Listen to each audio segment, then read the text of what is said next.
Hi everyone, it's Roger here from What's on Disney Plus. Welcome to this week's live week Q&A. So each and every week we get all of our Patreon and our YouTube channel members submit their questions, so they can do this in advance through YouTube or through Patreon. So if you are a YouTube channel member or a Patreon, always keep a lookout. Always on the weekend, just before the usually on the Saturday, I'll put that one up so people can put in questions. But also, you can also put in your questions as well in the live chat as well. If you're a YouTube channel member, you can become one from as little as $2. And also you can use that super chat function, all of which really help support. With so many changes going on with YouTube and stuff, your support really does mean a huge amount and allows me to continue to make the content for you guys. So again, big thank you to everyone. So we've got lots of different questions and stuff here this week, so we'll be jumping in them in a minute. Big hello to Matt Keenan. We've also got Aaliyah in there and Bubba Trolling, so big hello to all of you and Elvis as well. You can all hear me, so that's always a good start. So let's jump into it. So we got, as I said, lots of different questions. Let's start off with the title one, the one at the very beginning. Whereas Daniel, who says, with the huge success of Inside Out 2, what do you think Pixar will learn from this and incorporate into their next movies? So another big weekend, second big weekend. Apparently looks like it's took like 100 plus million domestic. It's over 700 million already. It is now, I think, the biggest film of the year. I think there was a lot of skepticism about the fact that this film was going to be good. I don't think people were expecting it to be this good in terms of its box office.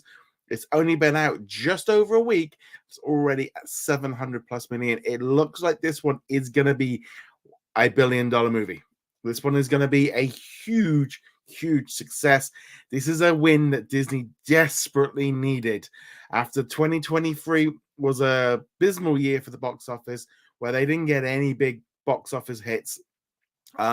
Inside Out 2 is gonna be drastically a huge win for Pixar, a huge win for Disney, a shot in the arm that the company needed, and I think this is something that they need. Also, we've got Deadpool and Wolverine coming out next month, which is already, I think, ticket sales 250 million already pre-sales, which is going to be incredible if that's the opening weekend. That's going to be massive.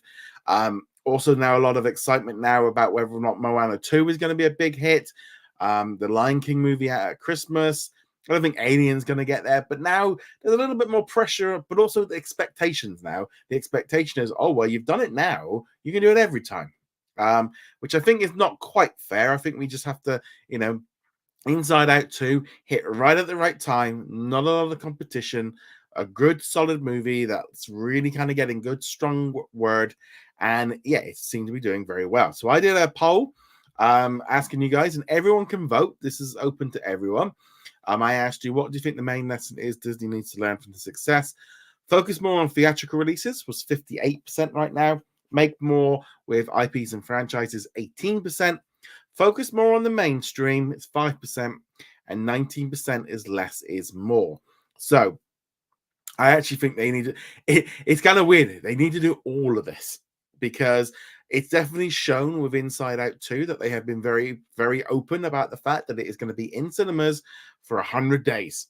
They've been very blunt with that right at the front, saying it in interviews, setting the expectation and setting the tone that this movie is not coming to Disney Plus for months. And it's not coming to digital. It's going to only be in cinemas. And I think that's helped. I definitely think that's helped with it. And Disney are much more back involved in having big hits at the box office. They know they need it. Having a big hit on streaming is great and it is important, but it doesn't pay the bills and it doesn't tend to bring in anything. So I do think focusing on theatrical is important. Making more with IP and franchise. Inside Out 2, unfortunately, does highlight the fact that using an established IP can bear better gains than using an original one. Now, I think it's a bit hit and miss of whether or not how this works, but generally, sequels do better. But we've also seen over the last year that just because it's part of a franchise doesn't mean it's automatically going to be a win. We've seen lots of movies that have flopped this year, regardless of whether or not they're part of a franchise or not. So I don't think that's the big all and end all. Disney are aware that they do need to mix it. So they are planning on 3 Pixar movies every 2 years. So I think we'll probably see sequel, original, sequel, original. I think they'll probably go in that line. They're still going to be originals because they need them, but we are going to, I think, a little bit more of that. Like, I think because this is the true thing of you look at like the last like 4 years of the Pixar movies. Okay, Lightyear was technically a sequel or a prequel or whatever it was to Toy Story, so it was connected to a bigger brand. But they did Onwards, and they had what was it, Soul, Turning Red, and Luca, all and Elemental, all original movies, and then Inside Out comes in, boom, booms, kind of shows. I think with that, so I think that's definitely part of it. Focus more on the mainstream. So this one is one that has definitely come up. So this is Disney have decided, or Pixar have also decided, that they need to make films that appeal to a broader audience. And there's a couple of ways we can take this. On one hand, they feel like some of the previous movies leaned a little bit too much more on what the creators were kind of trying to tell a story, and which is I think is drastically important. There needs to be some heart in it. There needs to be some some love and some that has to be there.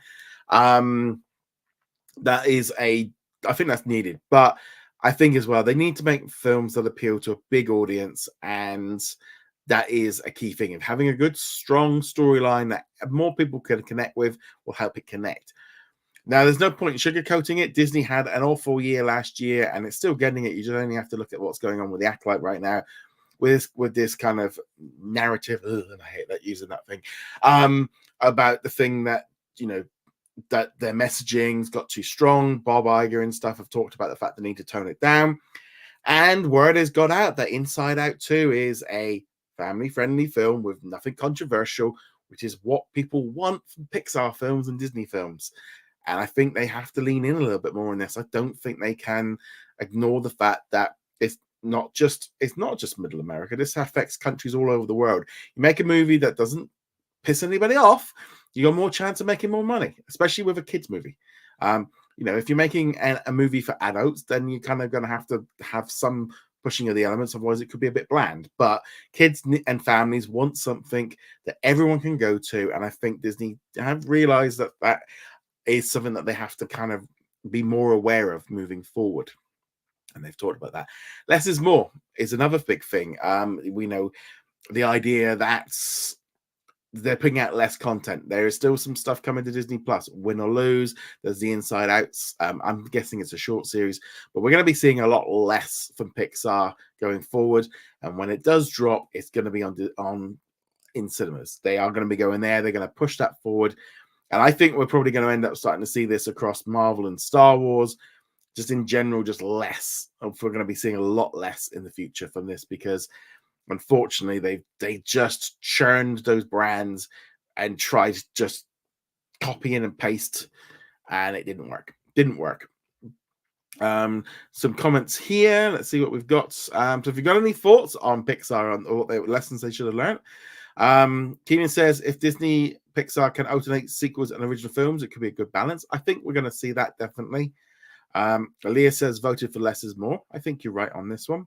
Though you also said with 2023, no, they lost the year by nose to Universal. Yeah, and it's going to be interesting to see how Despicable Me 4 does. There's a lot of expectations on this film to do very well because previous movies have done very well. I think also with Inside Out 2, it's got legs for the whole summer.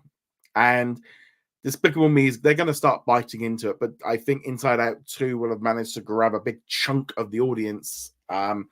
Also, Despicable Me 2's got a bit of a slower rollout. Inside Out 2 still opening up in some countries, so getting a little of that. But I also feel with the last Minions movie, there was kind of a massive online viral trend with all the kids going to cinemas dressed as Gru in their suits, which I do think we're just going to see a big drop in that one. Ricardo says I watched Inside Out 2 this weekend. It was great. They had a good story to tell, and it played off perfectly. It comes down to story. That's it. A good story will definitely do that. Baba Charlie said, I've seen Inside Out 2 coming to Disney Plus by the end of November. Yeah, so if we look at it like 100 days, so this is the minimum. So what was it, 100 days from June 12th? is Saturday, the 20th of September. So at the end of September, I suspect the movie will then be released on digital and probably a month. So I wouldn't be at all surprised if Inside Out is somewhere. I wouldn't be at all surprised if it was a big movie for like Thanksgiving, maybe the week before Thanksgiving or that weekend. That could be a big release to kind of get going there. I think that's definitely more than likely going to be that point of, I think Thanksgiving seems about right. Halloween, I don't think it kind of fits, but I think it'd be a big movie. And then they can drop Deadpool and Wolverine for Christmas. I think that would be a nice like combo punch for the holiday season. I think that will be how that will work. And then they've also got Planet of the Apes. I think that's probably going to be August. And I don't know about September. I mean, yeah. I don't know. I think September. I don't think it's going to be in September when it's 100 days. I think they're going to do a 30-day to 45-day digital release to try and get as much money out of this as possible. Ricardo says Pixar's already confirmed they have 2 original movies before Toy Story 5. There is a balance. It's the balance now. It's after Toy Story 5 is where we got to start watching it. I also think they had, I think taking Elio back to and like reworking that film is probably going to help that film a little bit. Chris says, I feel that we need more originals and not remakes and not just another superhero movie. They've got to get that balance right. I think with Marvel, I think if they can get that down to 2 movies a year, that will help. And just having, and I think with Disney, they can put out 3 animated movies a year. I think, we've got 12 months of the year. If you give each one a 4-month window, you've got like summer for one movie, the holidays for the other one, and you put one out maybe springtime. There is scope there to kind of spread them out with 4 months apart. And I think it's the same with superhero movies. I do think this year's probably good with Deadpool being the only one. You've got the Sony stuff can get out there, just fliff fart and basically bugger off. Ricardo says this Wednesday, finally, the Star Hub will be integrated into Disney Plus in Latin America. The first country to do so also will include an ESPN hub. That's going to be interesting to see how other countries are going to be doing it. Yeah, I think the ESPN hub is the one I'm looking forward to seeing, because this is the one where, Star getting, or Disney Plus in Latin America getting it first. We know America's getting it in December. I don't think we can see it in Canada, and I don't think we're going to see it in Australia due to existing just these new contracts. I am sure we're going to end up seeing that Hulu or the ESPN hub coming to Disney Plus in Europe and maybe the Middle East and Africa, because we lost ESPN Player last year and they haven't replaced it with anything, and they've not really licensed the stuff out very much, not a huge amount of maybe short-term deals, but yeah. So I think that as well. Elias says, I don't think they'll release it on Disney Plus Thanksgiving because they won't want to compete with Moana 2. Oh, yeah. Very good point. Very good point. So in that case, on your thing, I'm going to maybe then say the beginning of November then for Inside Out 2. You think? Actually, that's a good question. Let's just do that one anyway. Let's do that one. Let's do a poll. Start a poll. When do you think Inside Out 2 will be on Disney Plus? So we'll go for September. I'm going to keep this one. September, October, November, and we'll go for December. Though I think you're right with. I hadn't even give. Yeah, I think you're right with that, Moana. Keenan says, speaking of Chris, Disney has been releasing at least one live-action remake a year since 2014. Yeah, they've been doing a lot. I do think they're going to scale it back a little bit. Knoxwave says, I went to see it with my sibling. It was an amazing film. Hope Elio will be good as well.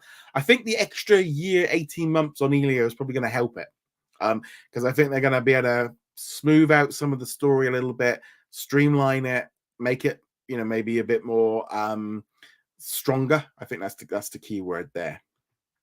Right. Keenan says, since Inside Out 2 opening weekend is a success, I'd like to see it turn into a billion film. I think it will do. We're at 700+ million at 2 weeks. It's still got July and August in cinemas yet. So I think it's going to continue to do pretty well.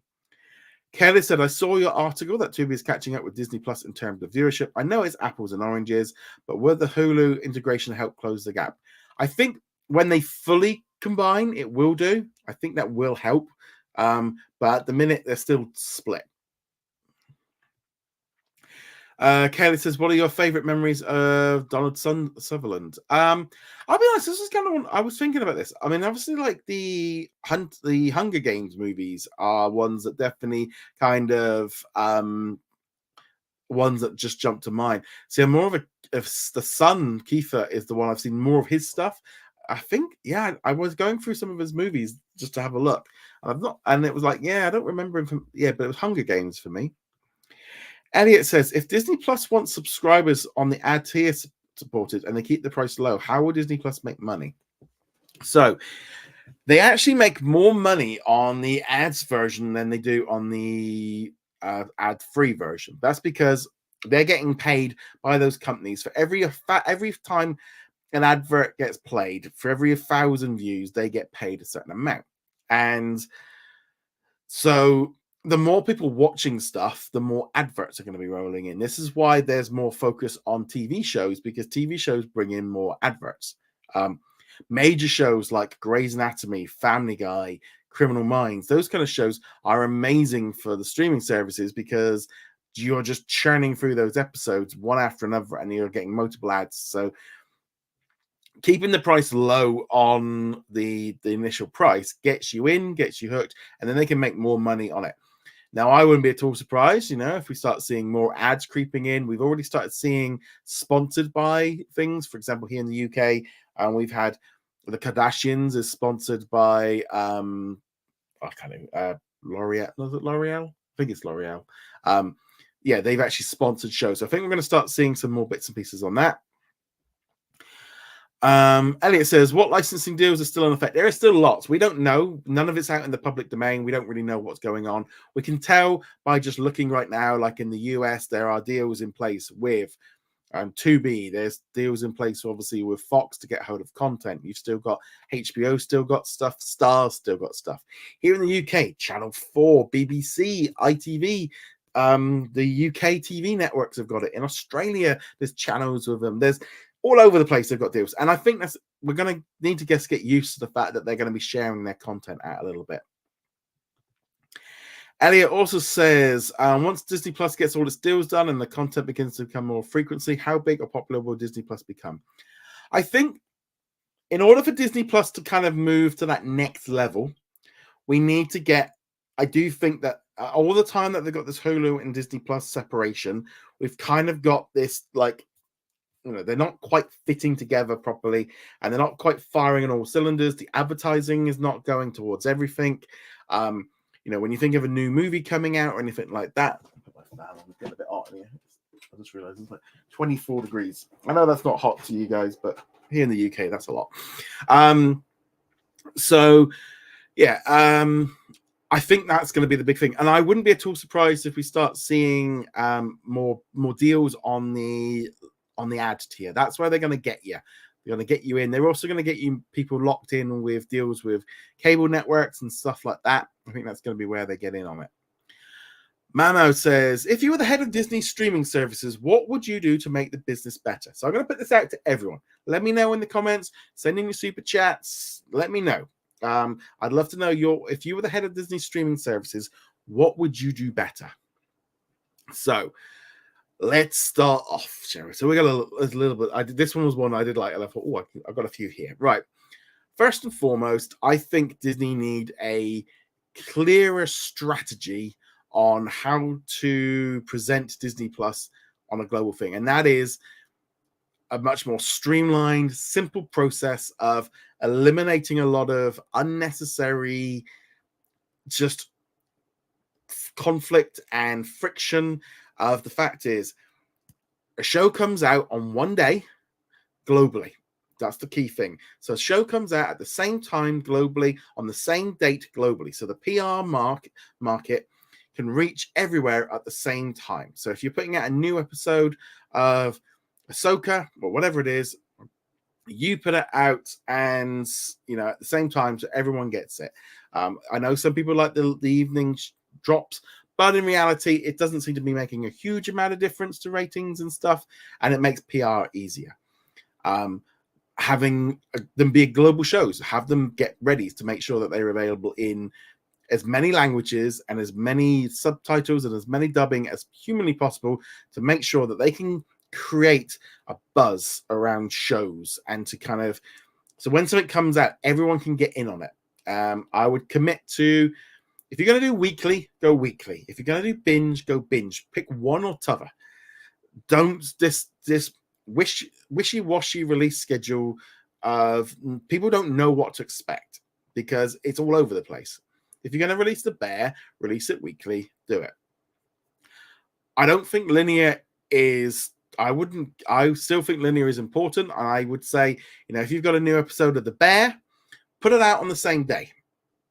I wouldn't, as just Babatronic says, do you think next day streaming is out of date because people don't watch live TV? I think the concept of next day is some advertising thing that they've got in their heads and they've sold to the cable companies. The simple truth is, if you've got a brand new episode of Grey's Anatomy out today, or say you've got a new episode coming out next Wednesday, you say it's coming out on Wednesday, whatever, and it's there on Hulu when they wake up, on Disney Plus, it's there. You can still show it at 10 o'clock. If you want to show it at 9 o'clock on ABC, you can say, and a showing on 9 o'clock on ABC. Because if someone tunes in at 9 o'clock on Disney Plus, it'll be there. So you're going to kick in on that, and you're going to get ads either way. I think they need to not necessarily treat streaming as number one, but now it's more like you have the two come together. So if a new movie on Disney Channel is dropping, put it out on Disney Plus in the morning, and then you can air it on Disney Channel in the evening, and you make the most of that buzz, that excitement. And I think that's what I would do. I think there's some issues with advertising of some of the original content and stuff, of making sure that, again, when you've merged it together, that will mean that then they can put things out a little bit better. So when you've got international shows or anything like that, you can kind of put them in and fill them in. But if you've got something like Clipped and Acolyte, and you've got some other big shows dropping, do that. I'm also very aware of the fact that I think they seem to go very heavy in the winter, and in the summer we get a lot less stuff. And while we do probably all have a little bit less time in there, I do think that's something I would like them to kind of spread the content out a little bit, rather than having Grey's Anatomy, 911, and The Rookie all running week. Spread them out a little bit. Spread them out a little bit more in the year. Also, stop with this messy rollout. When you commit to putting out Grey's Anatomy for 10 weeks or 20 weeks, weekly. Bing, bing, bing, bing, bing. Stop with this whole mid-season break malarkey. Just, if you're not ready, don't put it out yet. Better planning. Because at the minute, everything is planned around filling the linear for the advertising, not about the streaming network. It's still focused heavily first on that platform. That's that. Legacy content. This is an area which I think Disney has drastically dropped the ball to beyond. I mean, drop the ball. I mean, I think they've just punted it into their own quarter. They have. It feels like they just abandoned legacy content when they were trying to save money, and I feel like this is something that they have got, which Netflix and Amazon don't have in the same way. They have got Disney and 20th Century Studios. They've got 100+ years of movies there and shows. All those films from the 20s, the 30s, the 40s, the 50s, the 60s, the 70s, and even the 80s. Use them. Put them out there. Put one out a week, 2 a month, whatever it is. They should have something legacy going up constantly. Stop spending, if it means one less show a year, and you can spend spend a load of money on restoring them and getting ready. Put them out on fast channels. Put them out to buy. Put them out on video on demand platforms as well to make you some money. That doesn't mean they have to be exclusive. Put them out on, if you've got an old classic 30s movie, put it out on lease it out to TNT Movies or whatever it is, classic movies. Make some extra money from it, but also put it on streaming. They brought 20th Century Fox, and they've done nothing with that library. All they're doing is raiding it for the big bits, and yeah. And there's lots of stuff in the Disney library as well that's missing. That I don't think a lot of it is big hits. I'll be honest, I know a lot of people are excited for certain things to be added, and they want this movie and this show. The vast majority of people are not going to watch it, but I feel like there should be a team at Disney working on this stuff that work out when stuff can become available, what stuff can we do, and we should have a plan to have. I would have a team that is in charge of legacy content, and that they have a goal that you give them. Right, we want one movie a week, or 3 things a month, or one thing a show or a movie a week, and we want to hit that library, because it would take them probably a decade to get through that amount at that rate. So that would be my go. So let's have a look, see what you guys have said. Keenan says, if you were Bob Iger, how often would you put legacy content on Disney Plus? I'd do one a week, one movie or one show a week.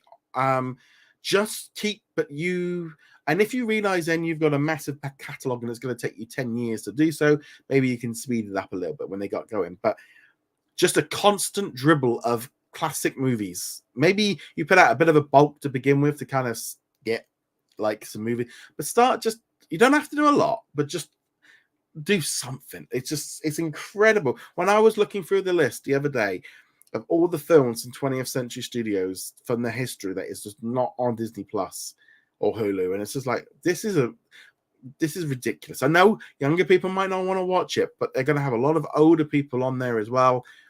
You're spending out all this money creating all these originals and stuff. Spend some money just to get this stuff sorted.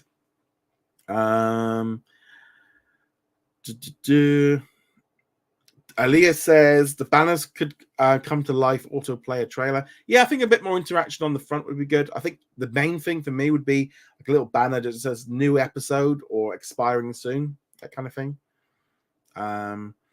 Let's just do some more live questions. Let's see what we've got.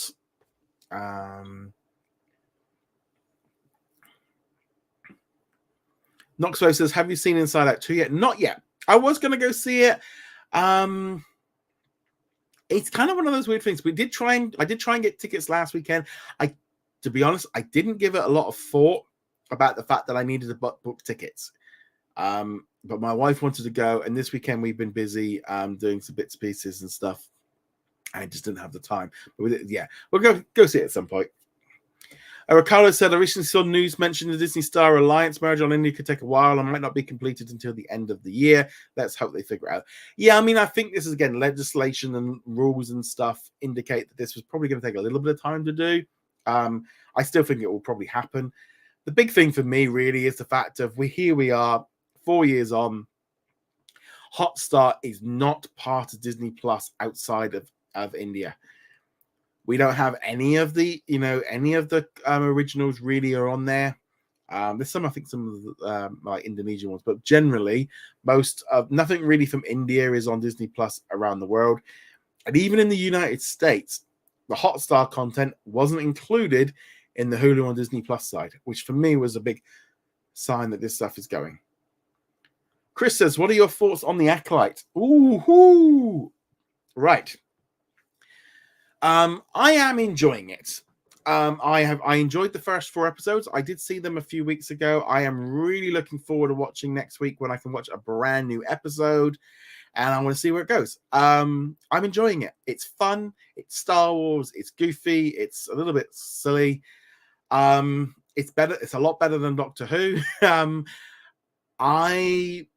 really like that kind of thing. If I'll be honest, this last couple of weeks with the Star Wars, the way it has been online, and then the comments we get on the channel, on the Facebook group, right across Twitter, it's sometimes embarrassing of just like how much hate is for this show. And it's by no means under any stretch of the imagination is it perfect. It is not.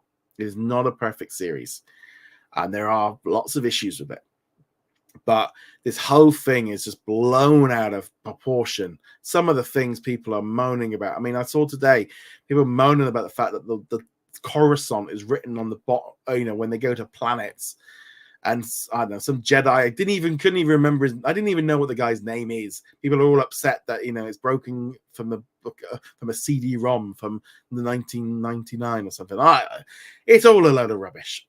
It's stupid. We are talking about a show about wizards with wands and lightsabers and flying through space. This is not supposed to be taken seriously. It is supposed to be fun. It is a show aimed at families and kids. This is not a big serious show like Breaking Bad or The Boys. This is not what Star Wars is, and I think that's a big thing of so many people want Star Wars to have grown up with them, but the simple truth is Star Wars is still a show for kids and families, and they just I'm not gonna, and like I said, this show is not perfect. Some of the PR decisions that they've done with calling out things of like just annoying viewers and stuff hasn't helped, but also the abuse that these actors and stuff are getting is insane, and just like, stop it. If you don't like it, don't watch it. It's simple as that. I don't quite get what it's like with any show of just like, if I don't like a show, just stop watching it. I mean, it's like this afternoon I was watching the second episode of Franklin. I fell asleep. That's how old I got. I'm not going to watch any more of it. I'm finding it boring. I'm not going to watch it anymore. But that's it. I'm not going to go on a hate campaign online for the next 3 weeks about how bad Franklin was to me. I don't like it. I'm not going to waste any more time on it. Yeah, it's as simple as that. I watch shows all the time. If I don't like it after 1 or 2 episodes, I move on. I ain't got time. I got more time. I mean, spend the time on the things you like and spend time hating stuff. But unfortunately, especially online, hate gets more clicks. I know for a fact, for me, if I do a negative story, it will get more attention than a positive story. And I'm not very good at like leaning in on the negativity when I don't think it's. Sometimes, you have to. You got to call out Disney when they make things that is wrong, and I don't agree with things. Yeah, I think that's perfectly fine. But I think it's just, it is just insane with this Acolyte stuff. I still can't. I've got like 4 more weeks of this just hate on this series, and it's just like, really, don't like it, don't watch anymore. Just move on. Go watch The Boys or watch something that you like. If you don't like it, yeah, put up if you put on a tweet, I put it on there like, I think Doctor Who last night when I watched the finale. It's like, I didn't think a great amount of the finale. That's it. My thought, and I moved on. I watched it. It wasn't that bad, but I think if you can watch Doctor Who, then I think Star Wars is a step up anyway. But I don't know. For me, it just seems. But let us know. Let's do a poll on that, shall we? Let us know about your thoughts on The Acolyte. So when do we think Inside Out 2 will be on Disney Plus? 35% think September. Wow, a lot of you are probably going to be disappointed. 28% November, 21% of you think December. I think a lot of you are probably going to be disappointed with that September number. Are you enjoying The Acolyte?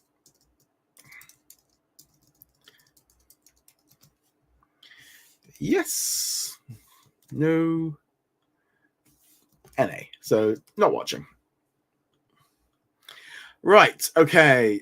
Still, Knoxwave says still no update on Skeleton Crew release date. Do you think they'll delay it until next year? I wouldn't expect anything right now. All the attention for Star Wars is on The Acolyte. It makes no sense at all for them to be trying to promote Skeleton Crew right now. No point. There is zero benefit. It's just a loss. And then also with all this negativity around The Acolyte, you don't want to be chucking this one in there and getting it swizzled with this stuff as well. Get Acolyte done, finish this off, let it run for a couple of weeks. Then we go into Agatha, and then maybe when Agatha's halfway through, then you start up the hype train a week or 2 before it comes out. No point with streaming shows of going advertising months in advance. I think Disney do this too often. I think when the next big one starts, maybe then you can put out some stuff, but it is weird. Keenan says announced of Disney Plus original dates a year ahead of time. I completely disagree on this. Completely disagree. We don't need to know. We don't need to know. We don't need to know when a movie is coming onto Disney Plus a year in advance. It makes no difference to us. Also, if a movie is not ready, don't say anything. Don't tell us it's ready until all the special effects are done, until they've done all the dubbing, until they've done all the subtitles. Everything is done, trotted and dotted. When they are ready, then that is the time. Then they should start getting it prepped to have a release date. Yeah, I think that is setting a date. And I think there's a difference with a theatrical release date. They have to have a plan. But with Disney Plus, there is zero. And I would prefer it with Disney and stuff if they literally just turned around and was like, we have a untitled date movie coming out on this date, and maybe 4 months before they start doing it. That's I think with, and especially as well with streaming movies, there's not a lot of point in advertising maybe a week or two before it comes out. There's just not a lot of point telling you that a movie's, because I see it on Apple that they tell you. It doesn't matter. It doesn't matter with these kind of movies. I know obviously you say, well, you have to change. I know. I'm just kind of responding to it. And I did ask you. And I know like a lot of people they like to know when things are coming, and when they like the schedule, and but look how much times things have changed, or things get delayed, or things aren't ready, and then people get pissed off with them. If you don't give them a date or don't talk about it, you can't get annoyed when it gets delayed because you didn't know it was coming. I don't know. Leah says, agree with you, release dates. Cool. Bubba says, if I was Disney, I'd make fast channels for each other fast streaming service. I wouldn't bother making a fast streaming service. I would offer a select number of fast channels within Disney Plus for free, and start kind of leaning in on the fact of trying to get people that you can use Disney Plus and have some content for free. So maybe you've got a Disney Junior show, but obviously with ads, and a lot of ads. Maybe you offer a little 10 channels. You have I wouldn't say do a Marvel channel or a Star Wars channel, but you could maybe have some fast channels with a few things rolling, so that if someone isn't going to subscribe, they at least can start using your app, and you're getting money from them anyway, rather than licensing it to Tubi or anything like that. Start just allowing those fast channels to have. So if you can't afford it, you can have access to some of it, so you're still getting some money, but also you might be more likely to upgrade to get access to the video on demand system. Alternatively, go the exact opposite way of go all in on advertising, and just make Disney Plus free maybe for the fast channels, and then you kind of have different tiers and stuff. Ricardo says, I would turn the whole Disney Plus into green and maybe have a leaving section. A leaving soon section would be really good. I think it's vital for the US with the Hulu stuff, because I think that's really bad. Ricardo said there is an obsession with anti-Disney videos that they need to roast every Disney and Star Wars content. They have the face saying they don't talk positive things because they don't get clicks. Yeah, unfortunately, that is the thing. There is a massive grifting thing right now where you just make negative, and it makes more money. You just make more money from doing negative stuff. And I think I do, and if I say anything positive about a Disney show or a movie, I get called a shill. I'm getting paid off. I get paid for this. I'm getting paid. It's like, I wish if you do know where I'm supposed to get my checks from Disney for these things, if you could let me know, because I've not been sending them. And yes, I get some stuff I get early through a screener.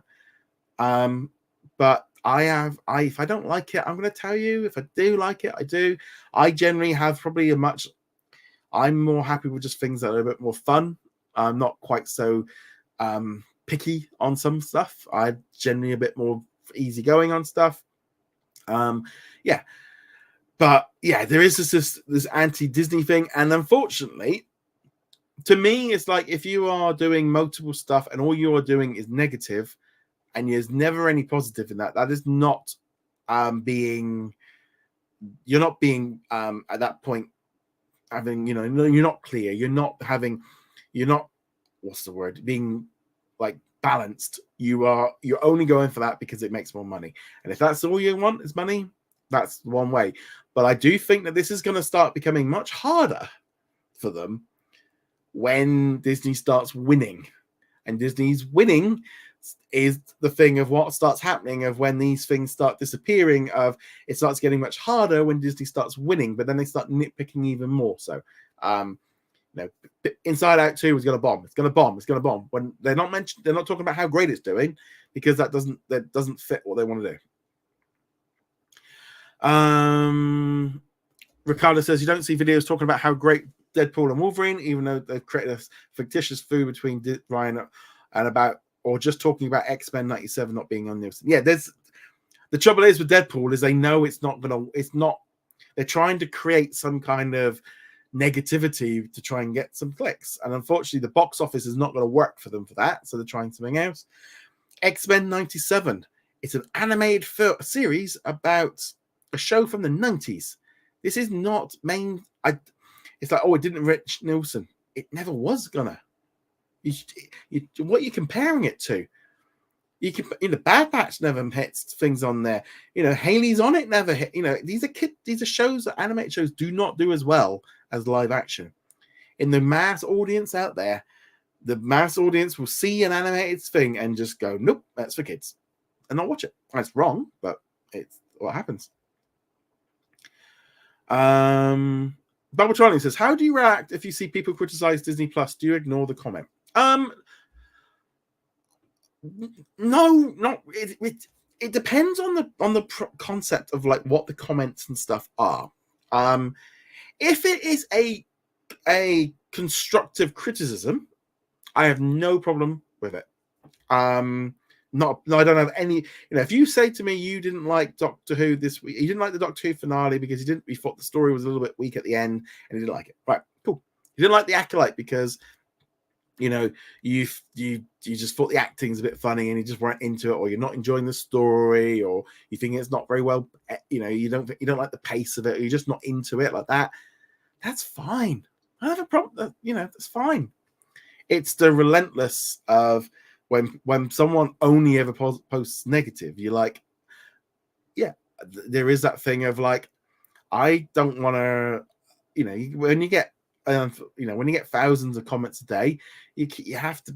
I can't reply to everyone. I do read most of them. I do flick through them all. Usually I try and heart stuff if I've seen it and I agree with it and stuff. But I can't reply to everyone. But I will generally try to reply to people that are more positive and more engaged. And that way, if you're swearing or being nasty in there, then more than likely my Autobots will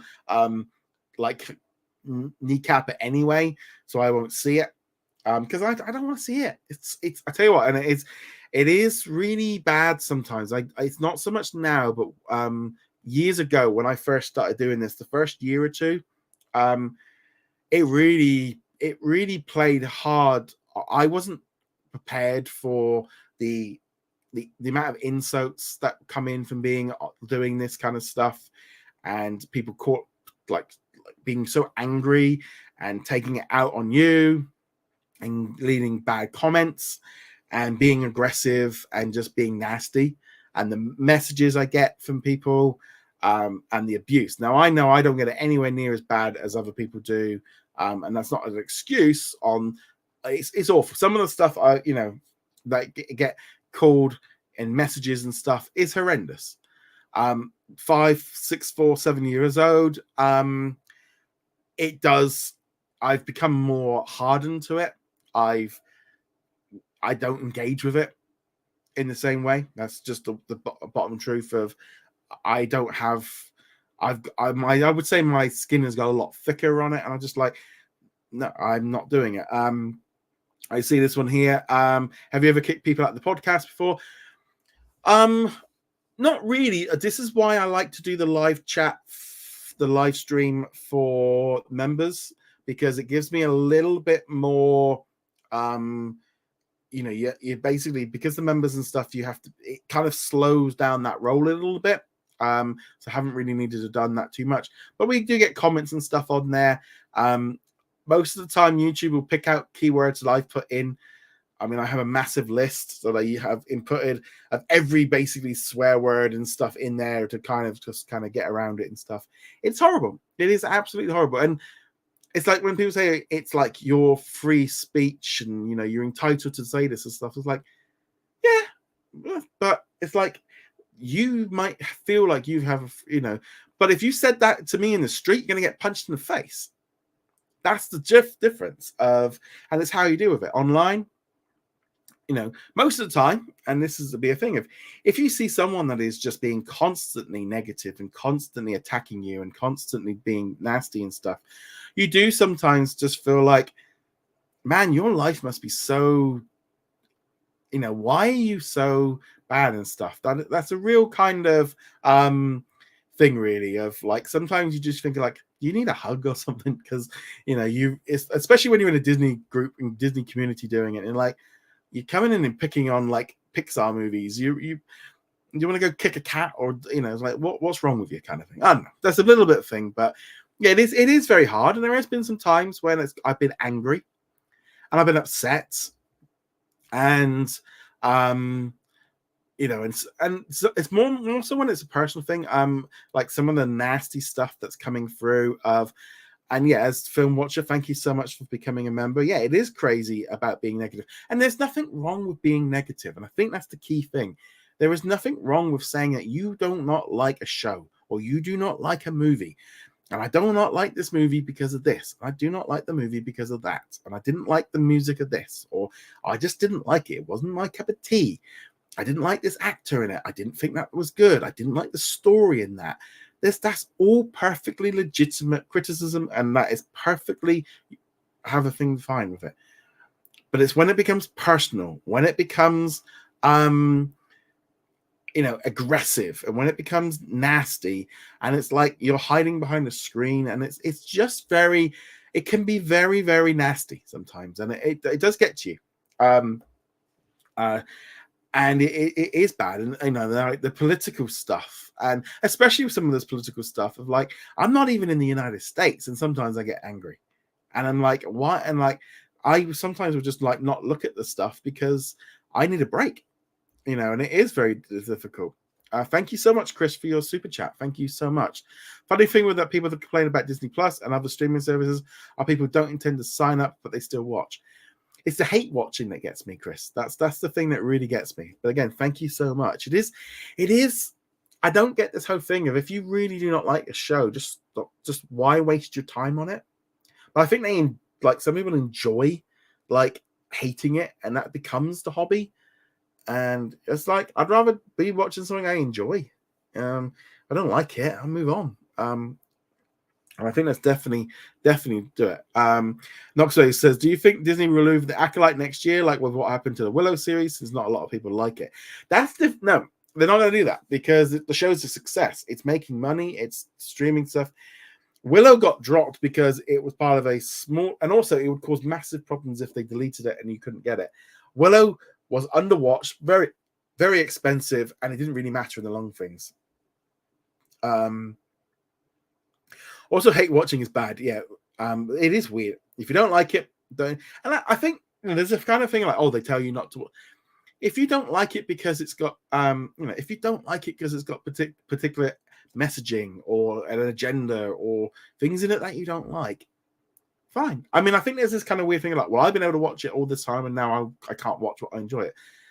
Life's changed. You know, the world's changed so much in the last, you know, when you think back to what TV was like, you know, when I was a kid, and, you know, and how it's changed over the decades and stuff, it all has. You know, the things that you could say years ago, you can't say the same way. And it is difficult, and it is very, very tricky. But yeah, it's a very hard topic. Sorry, went a little bit of a rant there. But it's that kind of weird thing of like, I'm not saying Acolyte or Doctor Who or anything like that is perfect. It is far from it. It's not. But it's how you say why you don't like it. That is the thing. And then no one's saying you can't be. If you say you think You think The Acolyte's crap. Fine. It's okay. Move on. That's it. You said it's crap. You've said your piece and go. I think that's kind of like, there's nothing wrong with that. But if you then say, oh, it's because of this, and I didn't like that particular reason, and it's like, it's very weird of how it's all worked. Ricardo says it's being mentioned that what if season 3 might be the next show to premiere on streaming? If that case, when will it be? Eyes of Wakanda and premiere What If. I think What If will be next year. I think Spider-Man will be the next one for animated for November. I think Eyes of Wakanda, I think they're all shuffled back a bit. I don't think we're getting them quite as back to back as we thought we were. Keenan says, it's unfortunate that Peacock ended their $20 deal. Why is that? Probably that enough people signed up, they hit their target, and at the end of the day, it was just a little bit of publicity to get going. Good deal now. Tim says, is pretty freaking scary. Got to say that one very, very carefully. I'm coming back for a second season. Season 1, they left it on a cliffhanger. No, it's dead. Dio, it's gone. Matt says, when will Disney Plus get a major update? I wish I knew. I had assumed we were going to get one for Hulu. It didn't happen. Maybe we get a fresh batch when ESPN launches, or maybe just little tweaks and stuff, but very weird. Elias says, any guesses? Do you know when, or could give a scoop, when Young Woman in Sea will premiere on Disney Plus? P.S. Congrats on the interview. Yeah, if you didn't, check it out. I did an interview yesterday I put up with Amelia Warner, who was the composer of the movie. No real word on when it's coming. My pure guess is going to be either the 3rd or the 4th week of July, because they've got no other big Disney Plus originals out in those 2 weeks. And you've got the Olympics coming up at the end of July. So they might want to get some Olympic buzz going for it that way. And so that'll be my guess, is the end of July. Ultimately, this film was supposed to go to cinemas. Was supposed to go to Disney Plus. Jerry Bruckheimer it was so well received that they ended up putting it in cinemas. It's an awards play. It's not about the box office. I mean, it's probably cheap enough. They don't need a huge amount of money to make it. But actually, I don't know if we've actually got the box office numbers for it. Let's see that. Young Woman and the Sea box office, because I know they weren't reporting on it, so that was a bit of a thing. So worldwide, it's about half a million, just over 500,000. I don't think they've opened it very far. It was because it was only out for a couple of weeks. So I'm going to run through these last few of the pre-done ones, and then we'll jump into the live questions. Keep coming in. Keenan says, according to the Disney Insider, Lilo and Stitch is still releasing this year, but are waiting for D23 Expo for the first look and trailer. How are they going to release a movie within 4 months? Well, first off, if it's coming straight to Disney Plus, it doesn't matter. 2 weeks before, 3 weeks before, drop it. Bing, bada, boom. No reason not to. There's no point. They're not going to spend loads of money advertising a straight to Disney Plus movie. If it's coming out in cinemas, they might want to push it. Maybe they put it out next year. We don't know. I'm guessing it's still going to be a Disney Plus film. Matt says, do you think Disney will be launching when do you think they'll be launching in new countries? They seem to have gone on a total stop expanding. I mean, they obviously can do that at a later date. I wouldn't be surprised if they do start kind of revving up to go elsewhere. But at the minute, they're focused on profitability, and they need to hit that target, and they don't want to be spending any more money launching, all the costs that come with it, staff, originals, all the rest of it. They're kind of reorganizing themselves after that massive expansion. But I do think they need to launch in more countries and just make it global. I think that's something they need to do. Tim says, why are new seasons of American Dad and Family Guy delayed to Australia after they didn't get new episodes after 2 years? Very weird of how they did it, but I don't know. Really weird. I don't know why. Tim says, A&E is closing on Foxtel at the end of the month. Does Disney still own part of the channel? And does Disney take any part of closing the channel anyway? So I was looking into this. So in the United States, Disney have a 50% deal with Hearst that they own some of the channels. However, they don't own it globally. Like here in Europe, they were forced to sell some of the channels or sell their stake in it when they bought 20th Century Fox because they were deemed that they had too many channels.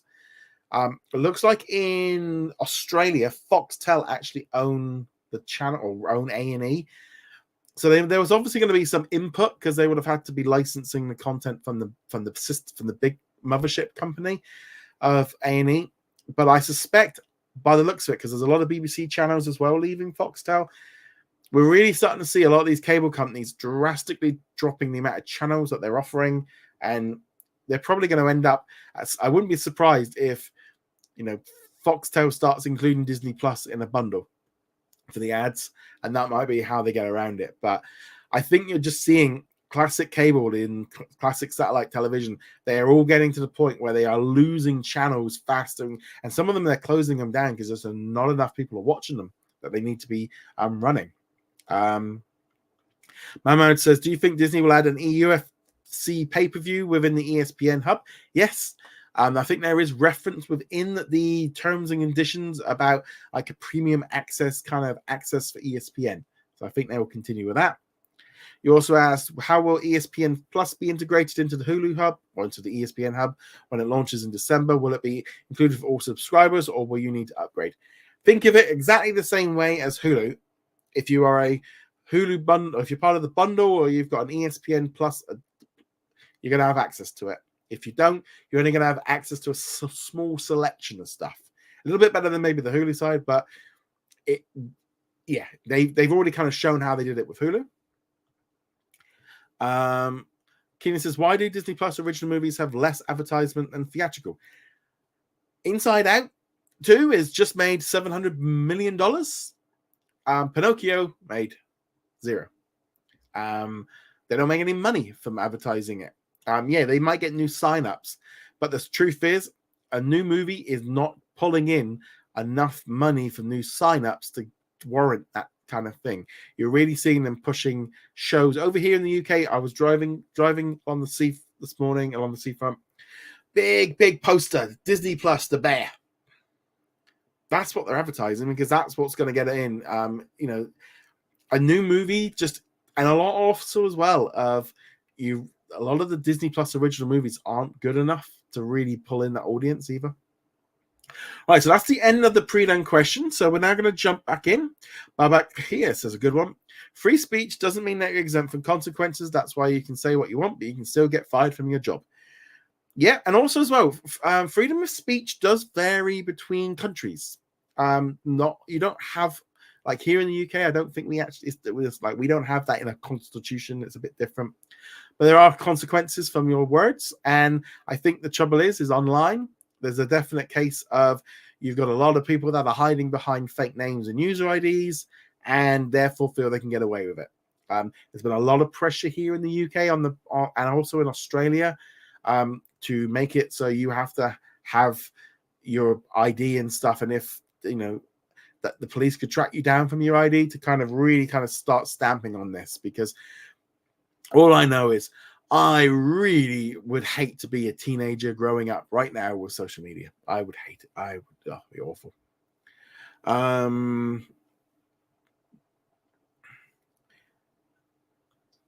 Bubba Trolling says, do you think that people call for a company to split apart and fire a CEO is overreaction? I think the thing of splitting it apart, I think there is nothing wrong with being upset at a company. I don't think there's anything wrong with that. If you disagree with something that they have done or a product that you do not agree with or a product that you do not like, you are free to spend your money how you want to. If you do not like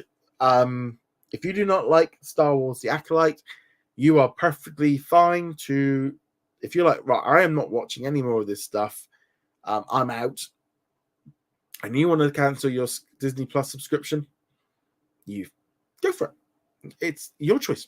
Your choice completely. If you don't want to go to Disneyland anymore because you don't like the prices or you just don't want to, you're finding it's like, that's your choice. If you don't want to buy merchandise anymore, your choice. You are free to, it's that kind of situation. There are and then we all do it. We all do it for different reasons. You might be like, I don't like Sprite because I don't like the taste of it. Or I don't like the Coca-Cola company because they're a big global corporation, and you don't agree with their policies about, I don't know, recycling or something like that, and you only buy local products or anything like that. That is your choice, and everyone is entitled to do that. And we all do it on different levels as well. If I don't like, like a certain car brands I don't like, I wouldn't buy the car. Simple as that. And there's nothing wrong with that.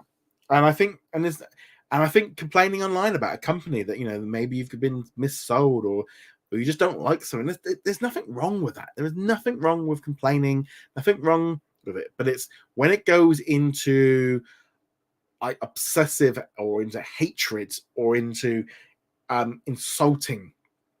It's like, when you phone up to complain about a product that's faulty, if you go straight in and start insulting that person on the end of that phone line, you're not going to get very far.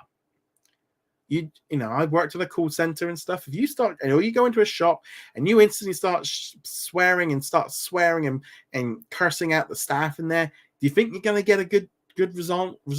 Probably not.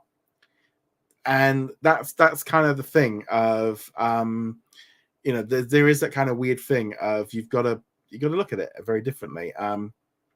But it's like firing CEO. I mean, there's nothing wrong. I think if you feel like they're making a thing of, but it's when it goes into personal, of when it goes beyond just being about the job and all the rest of it. I think there's that line of where I think the line sometimes gets a bit blurry. Leah says you attract more bees with honey than versus vinegar exists for a reason. There is. I mean, and it is that kind of thing of but the trouble is, and it is really horrible to say this right now, vinegar works much better on social media and YouTube and social and clicks, etc. That's the problem. Online, vinegar is like honey. The honey no one goes near. And it's really weird. It's like reverse world, because it's like it is just weird how it works like that. But yeah, unfortunately, vinegar is a lot more attractive online. Film Watcher said, "Ain't no way I'm canceling my Disney Plus. It's the easiest way to watch Family Guy." Cool. Like today, what would we kind of slowly working our way through the veil. We were at a point where I want to start Under the Bridge and what was the other one that got dropped this week? We Were the Lucky Ones, but we want to finish off. We're just trying to finish off Sugar on Apple TV. We're trying to finish off Traitors season 2 of the American one. Trying to finish off, what else have we been watching? The Dark Matters on Apple. We try to finish off Frank, but there's no chance I'm going to finish that off. I'm bailing on that one. Right, last chance for any last minute questions before we finish off for the rest of the day. Like I said, a little bit weird, kind of went a little bit all over the place. Right. Knoxwell says the reason why I subscribe to Disney Plus, since there's a lot of Disney Channel shows and movies from where I grew up, and obviously as well the Disney Channel original movies. I think there's definitely like almost like I think like we're in a weird situation now with Disney Plus, where like the original concept of what it was back when it launched in like 2019, 2020, of being the home of Marvel, Star Wars, the Disney Channel, and that was it. That appealed to certain people. It attracted a lot of families, and it was a niche product, and it had a big audience. And there's a lot of people that just like, in their eyes, that is still what this product is. And it's not that anymore. Disney Plus is no longer that niche product. The trouble is, in America, it's taken so long to get to this full stage, and we're still not fully there yet, that that this is where the problem comes in. And I do think, like, if all you're going in there for Disney Plus for is old content, that's fine. I do think nostalgia only plays a part for so long. I mean, I personally, like, Disney Plus launched, so I went in there and I watched like an episode of Chip 'n Dale Rescue Rangers. I watched a few other bits and pieces, but like the Muppet Show and things like that, I didn't binge all of them. I watched like 1 or 2 episodes, and on my bed I was like, yeah, I filled my nostalgia goggles, and now I'm ready to move on. But I'm very much like new. I'm not very good at watching old stuff. I very, very rarely watch a TV show twice. Movies probably a little bit more so, but generally even that I don't tend to watch a lot of. There's always this kind of thing for me like there's so much new TV out there. Why watch something old when I can watch something new? Yeah, so that's definitely a thing. Film watch any the new Code Geass anime dropped on Disney Plus in Canada. Yes, I saw that. I'm probably going to wait for the dubbed version to give that a whirl. I'm not very good with subtitles. I end up like losing track, and then I kind of drift off. Keenan says, I hope Disney hires a CEO that's young but not too young, maybe in their 30s, 40s. I think we're probably likely to get, and this is my guess, I think we're going to end up with a dual CEO role. I think Dana Walden, who is the head of like the film and TV side, and Josh D'Amaro, who is the parks guy, I think they're going to end up doing a joint CEO, and Bob Iger's maybe might stay on as chairman for a few years to kind of allow them time to negotiate where they're going. That's where my gut is going for. I think they're going to go for something very safe, very easygoing, something, and have a little bit. They're going to be a little bit more wary after everything that happened with Chapek. And also, as well, I don't think anyone coming in could see what happened when they need a so I think Iger will stay on as a chairman. Aaliyah says, Vinegar Online, and I was taught that saying when it comes to a customer service. Yeah, they've definitely heard that one before, and not being a Karen. Yeah, there is a lot of Karens and Kevins. Barbara Trolling says, do you think that Disney Plus will add a sports hub, I'm guessing? Well, ESPN will be launching as a hub in Latin America next week. And then we've got it coming in America in December, so it is happening. Right. On that note, guys, thank you so much for your support. Thank you so much for being members. A big thank you to Chris as well for your super chat. Really does mean a lot. A big thank you to all of the support from everyone in here. Matt, Baba Trolling, Aaliyah, Keenan, Ricardo, Baba Trolling, Ryan, Chris, Knoxwave, Ricardo. I'm not trying to make sure I don't say anyone's name twice or forget anyone. Big thank you to Film Watcher for becoming a member as well. And on that note, guys, I'll be back next week with another live Q&A. And on that note, guys, thank you very much. See you guys soon. Laters.